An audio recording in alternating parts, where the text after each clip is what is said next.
Welcome back to China Price Watch. In today's Money Matters, we're talking about the state-run salt industry. The Chinese government data shows the total assets of China's National Salt Industry Corporation have increased to 31 billion yuan, or around $5 billion in 2010. It has increased by 8 times from $604 million in 2003.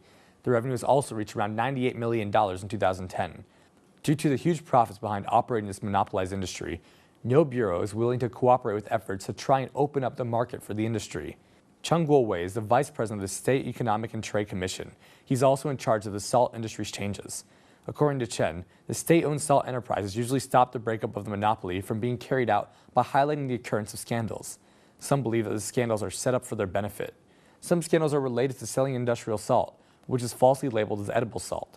Edible salt is much more expensive than industrial salt, so conmen would be able to earn large profits by selling it under a different label. Industrial salts are not edible and can create serious health problems. This would obviously be a health concern.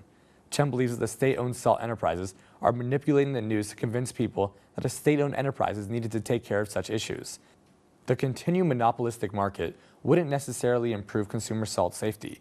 This is obvious as the crimes are committed with the current monopoly in place. Without market competition, then there won't be an increased number of options for alternative salt products. If the market were privatized, then it would be up to law enforcement to handle related crimes.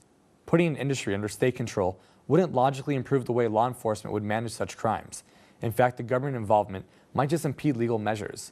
In July of this year, Guangdong police cracked down on a factory producing more than 5,000 tons of fake edible salt. All the fake salt was enough for 2 million people to consume for a year. The workers directly packed up the industrial salt without any purification process. The salt contained a large amount of heavy metals, which are hazardous to human health. Additionally, the monopolized industry did not lead to high-quality edible salt market, but only led to an increased number of underground deals. This has also created a larger market for bribery and corruption in it. Even though the industrial salt market has opened up to private-owned companies on the state level, most provincial governments set up obstacles to limit private running. Most provinces regulated the private companies need to gain salt transportation certification from the Salt Bureau before transporting industrial salt. Without the certification, the private industrial salt will be taken over as illegal products. Consequently, this certification rule has led to a trend in bribing to get through the set standards. Several officials from the Salt Bureau have been sent to prison for being caught handling bribes in the past few years. Breaking up the monopolized salt industry has been proposed for decades. The Salt Bureau is still operating as a profitable enterprise that is manipulating prices by controlling supply of available edible salt. The justification for this has been propaganda, which rests on the assumption that people will believe that a state-run enterprise is less likely to commit crimes. However, it's obvious that being state-run doesn't create exceptions. In fact, it seems to exacerbate problems. Opening up the market could help with crime and lower prices for Chinese consumers.